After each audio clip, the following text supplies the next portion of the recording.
আসসালামু আলাইকুম। সবাই কেমন আছেন? আশা করি সবাই ভালো আছেন। আজকে একটা বিষয় নিয়ে এবং একটা বিষয়ের ভিডিও নিয়ে আপনাদের সামনে হাজির হয়েছি। আমাদের দেশে অনেক সময় বড় বড় ট্রেন দুর্ঘটনা ঘটে থাকে। দুর্ঘটনা ঘটার আগে আসলে আমরা এবং সাধারণ মানুষ প্লাস কর্তৃপক্ষ আগে থেকে কোনো ব্যবস্থা নেই না যে কেন দুর্ঘটনাগুলো ঘটে। দুর্ঘটনা যখন ঘটে তারপরে আমরা আসলে এগুলো নিয়ে বিচার বিশ্লেষণ করি, গবেষণা করি।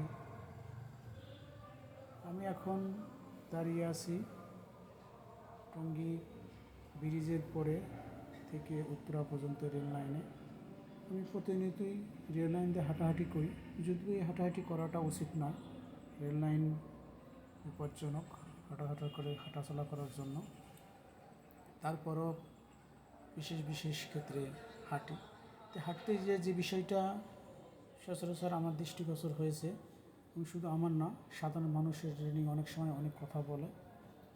তো বিষয়টা আপনাদের সামনে তুলে ধরছি। আপনারা দেখতে পাচ্ছেন ভিডিওতে রেল লাইন যে পাতিটা আছে, যেটার উপর দিয়ে ট্রেনের চাকাটা যায়, সেই পাতিটা সিমেন্টের সাথে লক করে রাখা থাকে। কিন্তু আপনারা ভিডিওতে দেখতে পাচ্ছেন কিছু কিছু জায়গায় লক নাই, এবং এটা সাধারণত একটা দুটা না, একার সাথে একাধারে 3টা 4টা 5টা পর্যন্ত লক নাই। এবং শুধু এক সাইড না, উভয় সাইডই। কিছু কিছু জায়গায় এক সাইড লক আছে, আর এক সাইড নাই। আবার কিছু কিছু জায়গায় 2 সাইডই লক নাই। আপনারা ভিডিওটা একটু খেয়াল করে দেখলে দেখতে পারবেন। তো আমার যেটা কথা সেটা হলো, দুর্ঘটনা ঘটার আগে আমরা কেন এই বিষয়গুলো নিয়ে আমরা সচেতন না।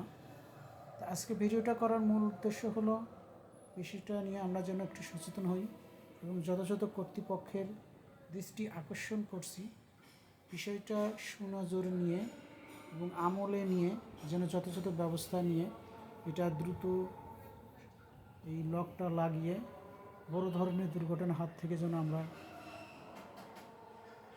আমাদের দেশ প্লাস আমাদের সাধারণ মানুষ যেন রক্ষা পাই। একটি দুর্ঘটনা সারা জীবনের কান্না। এই আমাদের প্রিয়জন হারানোর বেদনা আমরা সইতে না সইতেই আর একটা দুর্ঘটনার কবলে আমাদেরকে পড়তে হয়। এটা সাধারণত আমাদের ন্যায়িক অবহেলা ছাড়া আর কিছুই নয়। আমি রেল লাইনের এবং রেলওয়ে কর্মকর্তাদের যারা আছেন, যারা ভিডিওটা দেখবেন, সকলকে বিনীতভাবে অনুরোধ করব, এটা শুধু টঙ্গী থেকে উত্তরা এইখানি এরকম নয়, আরও বিভিন্ন জায়গায় এরকম আছে। একাধারে 2টা 3টা 4টা 5টা 6টা পর্যন্ত লক নাই বললেই চলে। তো বিষয়টি আমলে নিয়ে দ্রুত সংস্কার করে কিংবা দ্রুত রিপেয়ারিং করে লকটা লাগিয়ে বড় বড় দুর্ঘটনার হাত থেকে যেন আমরা রক্ষা পাই, দ্রুত ব্যবস্থা নেওয়ার জন্য যথাযথ কর্তৃপক্ষকে দৃষ্টি আকর্ষণ করছি। সেই সাথে আমরা যারা সাধারণ জনগণ আছি আমরাও সচেতন হই। অনেক সময় কিছু কিছু লক দেখা যাচ্ছে যে এটা আসলে কেউ দুষ্টামি করেও করতে পারে, আবার কিছু কিছু লক আছে এটা দীর্ঘদিন রোদে বৃষ্টিতে থেকে আয়রন ধরে জিনিসটা নষ্ট হয়ে গেছে। আবার কিছু কিছু জায়গায় দেখা গেছে যে এটা আয়রনে নষ্ট হয় নাই, অনেক সময় দুষ্ট প্রকৃতির লোকজন থাকে, তারা এটাকে উঠে নিয়ে গেছে, এরকমও হতে পারে, যদিও আমি সচক্ষে দেখিনি। তো আমরা যারা সাধারণ জনগণ আছি, সাধারণ নাগরিক আছি, আমাদের সামনে যদি কখনো এরকম কেউ এটা নিয়ে ছেলে মানসিকতা করে, আমরা যেন সেগুলো ছেলে মানুষদের থেকে বিরত রাখার পরামর্শ দিই। আর নিতান্তই যেগুলো